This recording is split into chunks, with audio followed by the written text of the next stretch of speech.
예, 다음에는 이고현 대표님, 현재 광주에서 비즈니스를 하고 계시고 사회혁신기업입니다. 사회혁신기업과 비즈니스를 결합시켜서 사업을 하고 계십니다. 부탁드립니다. 예, 안녕하십니까. 저는 주식회사 일루제 이고현이라고 합니다. 저희들은 일반 산업체 분야이기 때문에 실제 산업체 분야에서 어떤 식으로 리빙 내역을 접근하고 있는지 이런 내용들로 좀 말씀을 드리겠습니다. 저희 회사는 실제로는 빅데이터를 수집하고 관리하고 분석하고 비주얼라이제이션을 통한 서비스 쪽을 하는 게 주 사업입니다. 그리고 두 번째로 하고 있는 사업이 지역 공동체 기반으로 자치, 소통, 사회혁신 플랫폼을 기반으로 하는 다양한 실험 사업들을 사실 추진하고 있습니다. 아까 발표에서도 보셨다시피 경희대 발표에서 잠깐 부분이 나왔는데요. 저희 처음에 했던 케이스가 광주에 있는 영봉마을이라는 마을에서 IoT 기술하고 지역사회, 시민사회를 연결해서 함께 케어하는 플랫폼을 만들고 지역사회와 시민노인을 IT 기술로 같이 함께 커뮤니티 케어를 할 수 있는 파일럿 프로젝트를 실제 수행을 했습니다. 그리고 그 외에도 다양한 경우가 있는데요. 작년에는 저희들이 경상남도 김해시에서 가장 초고령 마을인 태영마을이라는 마을이 있습니다. 거기에 ICT의 적정기술과 전국에서 지역 내의 노인들과 지역 내에 있는 협동조합 등 다양한 협체들이 존재하고 있는 마을의 활동가들이나 이런 분들하고 연계해서 수술해결단을 구성하고 실제 거기 거주하는 노인분들의 생활 불편을 어떻게 서로 지원드릴 거냐 마을 공동체가 이런 부분들을 소프트웨어 플랫폼을 만들어서 서로 연계해주는 파일럿 프로젝트를 저희 작년에 해방부의 지원을 받아서 김해시청과 같이 작년에 수행을 했습니다. 그리고 그 외에도 올해는 저희들이 좀 더 다른 관점에서 좀 기획을 좀 접근을 해서요. 광주 지역에 있는 지방자치단체와 같이 함께 기획을 한게 이동약자들의 여행권을 어떻게 보장할 거냐 이런 주제로 좀 고민을 함께 해봤습니다. 그래서 광주 지역 안에 양동이라는 근대 역사문화 마을이 있습니다. 그래서 1년에 약 30만 명 정도가 타 지역에서 방문을 하시는데 실제 그 지역 안에 거주하시는 노인분들이나 장애인분들이 실제 그 동네를 못 가보는 거예요. 그래서 거기를 어떻게 하면 갈 수 있는 정보를 제공해 줄 수 있을까 이런 고민들을 지역 시민사회들과 함께 고민하면서 저희 해왕구의 공감이 가능이라는 사회혁신 플랫폼 사업에 연구를 해서 지난주에 파일럿 선정이 됐습니다. 그래서 올해는 아마 이제 이동약자들의 이동권을 어떻게 보장할 수 있을지 거기에 IT 기술에 저희는 첨단 기술보다는 적정 기술이라는 표현을 자꾸 씁니다. 그래서 너무 첨단 기술보다는 실제 적정 기술을 전공하는 그래서 지속성을 확보할 수 있는 방안을 좀 고민을 하고 있고요. 그 연구사에서 저희들이 작년 연말에는 광주에 있는 전남대학교의 이크플러스 사업단하고 함께 디자인 싱킹 방법으로 다문화 문제를 함께 해결하는 간단한 프로젝트도 함께 수행한 바 있습니다. 저희 회사는 직접 광주의 리빙랩 네트워크라는 단체에서 운영위원으로 같이 활동을 하면서요. 직접 포럼도 같이 운영을 하고 있습니다. 최근에 저희들이 고민하고 있는 것들은 다양한 프로젝트를 공공과 함께 해봤는데 가장 큰 숙제가 지속 가능성을 어떻게 확보할 거냐의 문제였습니다. 아까 가장 제일 빨리 했던 게 영국과의 친해노인을 지역 네트워크, 지역의 시민성과 함께 연결하는 사업이었는데 실제 운영하는 데 다양한 문제들이 발생했습니다. 그래서 최근에 제가 약간 기술 중심보다는 지역 내에 있는 사회혁신가들이나 지역 네트워크와 지역사회와 함께하는, 함께 홍보하는 활동에 사실 좀 중점적으로 전문 활동을 하고 있고 오늘 저희 개발본부장이 같이 하는데 개발본부장이나 회사 내부에서는 적정 기술들을 어떻게 좀 더 고도화하고 안정화시킬 거냐 이런 식으로 약간 투트랙으로 좀 움직이고 있는 단계입니다. 사실 오늘 네덜란드 리빙랩을 들으면서 많은 감동도 좀 느꼈고요. 광주에도 좀 이렇게 할 수 있으면 좋겠다는 생각이었습니다. 사실 광주는 노인건강사원과 고령 친화산업지원센터 그리고 빅골 노인건강 전문병원이 사실은 집중화 되어 있는 환경이 잘 돼 있거든요. 그리고 전통 마을도 있고 이런 모델들을 사실 지금 광주에서 아까 말씀드린 광주 리빙 네트워크에서 이걸 같이 함께 고민하고 있는 그룹들이 있는데 그 그룹들과 함께 비즈니스 모델이 좀 더 구체화될 것 같습니다. 좀 시간이 들기 한두 달 이내에 구체화되면 어쨌든 네덜란드와 같이 이런 사업들을 같이 좀 진행하면서 이렇게 좋은 의견도 좀 들어보면서 그 경험들을 빨리 좀 배워서 광주시에 좋은 모델을 한번 해보고 싶다는 생각 때문에 약간 설렙니다 사실. 이걸로 발표를 마치겠습니다. 네, 감사합니다. 광주는 고령화 비율이 가장 높은 도시 중에 하나입니다. 대한민국에서. 그래서 고령화 문제 테스트베드가 될 수 있는 도시이기도 합니다. 한국에서 리빙랩이 크게 두 축으로 진행이 됩니다. 지금 오늘 우리가 다룬 바와 같이 이 R&D 사업의 일환으로 리빙랩 사업이 진행이 되고 있는데요. 다른 축으로는 사회혁신 쪽에서 이 리빙랩 활동들이 많이 진행되고 있습니다. 그건 이쪽 이제 비즈니스 모델 혁신의 모습을 많이 띄고 있는데 이게 처음에는 서로 이제 분리되어서 진행이 되어 왔습니다. 그러다 최근에 이게 결합이 되기 시작했고요. 그래서 현재 그 R&D 쪽에서 리빙랩 활동을 주도해왔던 과학기술 정보통신부하고 또 이제 사회혁신 쪽에서 그 리빙랩 사업을 지원해왔던 행정안전부 이 두 부서가 최근에 이제 서로 협력 사업들을 고색을 하고 있습니다.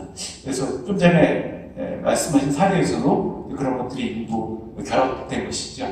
그래서 아마 또 다른 모습을 보여주지 않을까 생각이 됩니다. 예. 그 다음에는 이행신 보건산업진흥원 단장님 토론 부탁드립니다. 네, 안녕하세요. 한국보건산업진흥원 이행신입니다. 오늘 이렇게 네덜란드와 함께하는 이 자리에 함께할 수 있는 기회를 주셔서 기쁘고 감사드립니다. 저는 한국보건산업진흥원은 보건복지부 산하기관입니다. 저희 부서에 고령친화산업지원센터라고 2008년부터 지정돼서 고령친화 산업을 육성을 하고 있습니다. 그래서 기본적으로 고령친화 산업 육성과 관련된 정책 개발, 그다음에 고령친화 산업 제품과 서비스를 개발하는 데 개발 지원 사업, 그다음에 이런 고령친화 산업의 시장 활성화, 또 마지막으로 관련 전문인력 양성하는 사업 큰 4개 꼭지의 사업이 있습니다. 그래서 저희가 사실은 산업 육성이기 때문에 실제로는 이제 좀 전에 이고현 대표님께서 산업체 입장에서의 리빙랩 말씀을 주셨지만 이 산업체에서 요구하는, 그러니까 공급자가 요구하는 요구의 중심으로 그 수요의 중심으로 어떤 산업 육성을 해왔었습니다. 근데 저희가 한 10여 년 정도 이렇게 이제 육성 사업을 진행했는데 결국에는 이제 공급자의 요구도 중요하지만 오늘 많은 발표에서 말씀하셨듯이 수요자가 요구하는 거가 그러니까 그게 접목이 되지 않으면 안 될 거다. 그래서 사실은 그런 고민을 저희가 굉장히 지금 많이 하고 있어서 그런 의미에서 오늘 자리가 굉장히 저한테도 뜻깊다고 생각이 듭니다. 그래서 저희가 이제 과연 그런 측면에서 리빙을 어떻게 구축해야 될 것이다 이렇게 고민하고 있습니다. 근데 어떻게 해야 될지가 사실 지금 굉장히 저희한테는 숙제이고요. 오늘 그 스마트 에이징 관련해서 가까운 친구랑 얘기하면서 스마트 에이징이 잘 늙어가는 건가? 이라고 얘기할 때 제가 아마 과학기술과 연결해서 건강하게 잘 늙어가는 거고 그게 리빙랩을 기반으로 해서 구현하려고 하는 게 스마트 에이징과 리빙랩의 만남이 아닌가 이제 이렇게 생각을 했었는데 오늘 발표해 주신 분들의 말씀을 들으니까 그 부분에 대해서 다시 한번 의미를 생각하게 됐고요. 특히 이제 페이하울 가르비 교수님께서 그 발표 자료 중에 그러니까 트리플 헤릭스에서 그 정부랑 그 지식기관이랑 그다음에 산업체가 연결 거에서 액티브 시티즌이 포함이 돼서 그러니까 컨트롤 그 헤릭스로 바꾸고 그다음에 말씀하셨던 박하 교수님께서 그 제가 되게 별 모양 스타가 되게 인상 깊었는데요.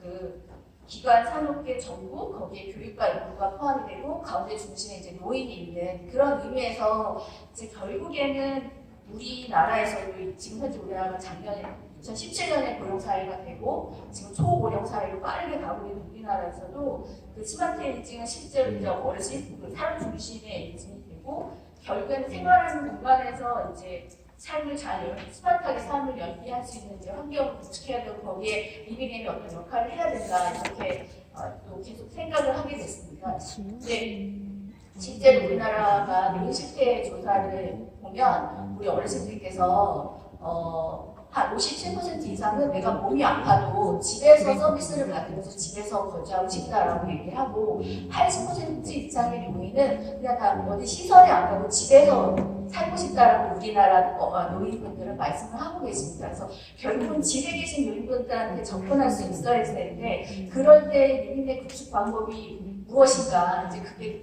가장 궁금하고 혹시 기회가 되시면 오늘 네덜란드 오신 두 분께서 그 여러 가지 사례를 말씀을 해주셨지만 그러니까 이 저희가 산업 육성이니까 그러니까 제품이나 서비스가 집에 계신 거주하신 노인분들한테 접근할 수 있는 리빙앱은 어떤 방법으로 구축을 해야 되는지 그런 좋은 사례가 있으면 말씀 주시면 많은 도움이 될 것 같다고 생각이 듭니다. 그래서 우리나라에서도 사실 지금 보건복지부에서 앞서 오유민 실장님께서 건강 측면에서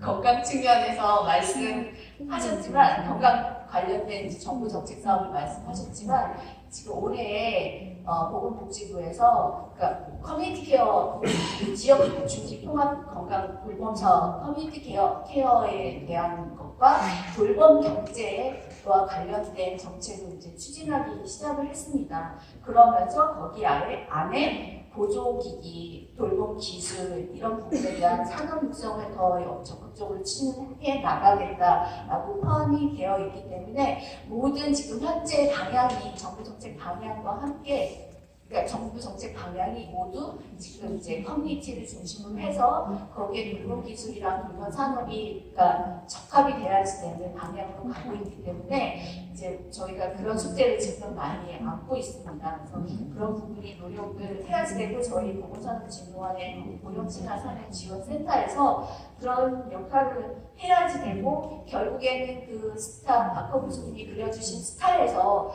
그 스타의 라인 그 연결시켜주는 부분을 저희 센터가 해야지 된다고 이제 생각을 하게 되었습니다. 그래서 사실 성지훈 박사님께서 앞서서 울컥하시면서 발표를 하셨지만 그때 처음 뵀을 때 다양한 분야에서 리빙앱을 하고 있는데 우리나라에서 보건 분야는 왜 안 하는 거야? 이렇게 얘기하셨거든요. 사실 보건 분야가 가장 지금 현재 보건과 보건산업 분야가 가장 아직까지 좀 활성화 더 필요한 분야라고 생각이 들고요.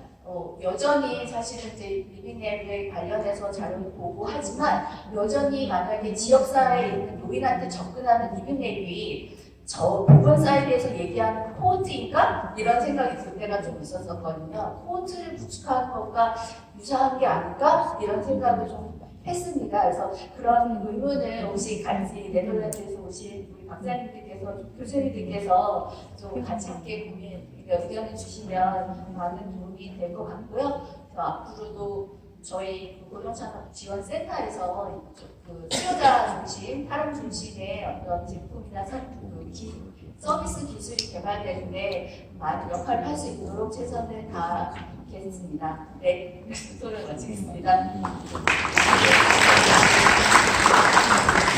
보건산업진흥원은 보건의료 R&D 기획 집행과 관련된 에이전시입니다. 정부의 역할을 일부 위임받아서 하고 있어서 굉장히 중요한 역할을 하는 곳입니다. 근데 이제 아까도 말씀드렸듯이 주로 이제 치료, 제약 이쪽에 초점이 맞춰져 보다가 최근에 이제 커뮤니티 케어가 중요한 정책 의제가 되면서 관심을 갖기 시작을 했습니다. 그래서 R&D와 이 커뮤니티 케어가 연결되는 그런 지점들에 대한 고민들을 하고 계시고 그 수단으로 이제 리빙랩에 대해서 지금 여러 가지 기획들을 준비하고 계십니다. 그래서 잘 됐으면 좋겠습니다. 예, 다음에는 이제 이런 논의들을 조합을 해서 정책을 담당하시는 정민원 과장님께 토론을 부탁드리겠습니다. 안녕하세요. 과학기술정보통신부 과학기술정책조정과장 정민원입니다.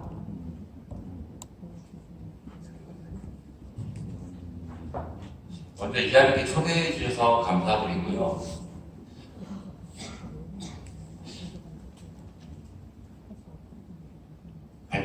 프랑카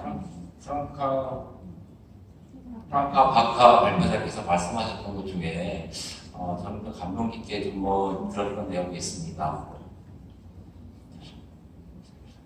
리빙랩을 이야기하긴 한번 코퍼레이션을 이야기하는데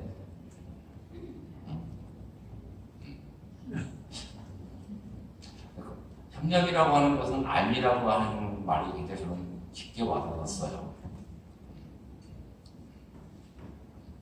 그래서 오늘 이 자리를 빌어서 네덜란드와 한국이 서로 많이 동일한 주제라 할지라도 서로 알아가는 자리를 만들고 앞으로 계속 발전하는 계기가 되기를 기대하겠습니다.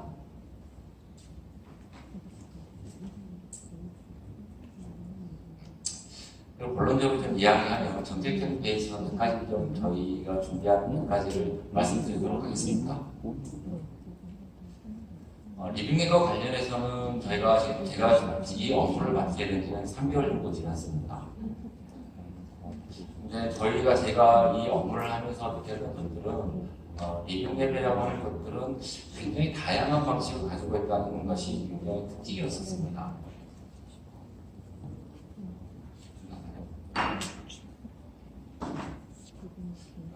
주제적인 측면에서도 그렇고 전문성의 측면에서도 그렇고 해당하는 그 참여하는 방식에도 그렇고 누가 주도적인 역할을 하느냐의 부분에서도 각각 다양한 방식으로 추진되고 있다는 것이 특징이었습니다. 첫 번째 발표하셨던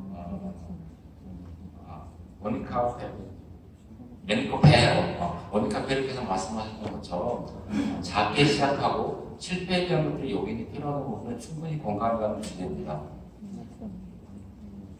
이것들은 그런 다양성으로 출발하기 때문에 작게 출발해서 저희들이 기회비용 자체도 실패에 대한 기회비용을 줄이는 것들이 굉장히 중요하다고 생각합니다.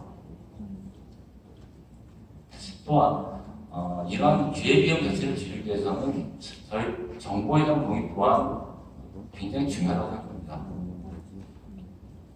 특히 한국 같은 경우에는 이런 리빙랩적인 개념들이 특히 과학기술적 분야에서 리빙랩을 적용하는 것들이 한 최근 3, 4년 정도의 시기에 본격적으로 시작이 되었습니다. 따라서 많은 분들이 새롭게 시장에 진입하고자 할 경우에 혹은 뭔가를 다음 단계로 넘어가려고 할 경우에는 그것들에 대한 정보가 부족하기 때문에 시행착오가 있었던 걸로 보입니다. 그래서 지난달에 저희 같은 경우에 저희들이 리빙랩 길잡이사를 발간하고 시장에 참여하시는 많은 분들께 그것을 배포하기도 했습니다. 하지만 그럼에도 불구하고 여러 가지 부족한 부분들이 많이 있습니다. 저희들이 준비했던 것들이 연말까지 온라인 문제은행을 만들고 온라인 플랫폼을 만든 것을 준비하고 있습니다. 이런 문제은행과 온라인 플랫폼을 통해서 문제가 정리가 되고 여기 시장에 참여했던 많은 분들이 커뮤니티를 만들어서 서로 정보를 공유하는 장소를 만들 수 가능할 것으로 보입니다. 앞으로 여기 참석하시는 많은 분들께서 이런 저희가 온라인 플랫폼에 참여하셔서 본인들이 참여하셨던 리빙랩의 여러 가지 사례들과 그리고 부족했던 부분들 혹은 앞으로 나갈 미래감에 대해서 진지하게 논의해 주신다면 앞으로 다음에 준비하셨던 많은 분들이 큰 도움이 될 거라고 생각하고 혹은 그러한 협력 속에서 새로운 기회들이 창출될 것으로 보여집니다. 그리고 저희의 이런 작은 데이터들이 네덜란드와 같이 공유됨으로써 서로 발전되는 계기가 될 수 있기를 기대합니다. 이상입니다. 감사합니다. 감사합니다. 정민원 과장님은 현재 차유문제 해결형 R&D 그리고 리빙랩 사업 관련돼서 부처 간 종합 조정 업무를 담당하고 있습니다.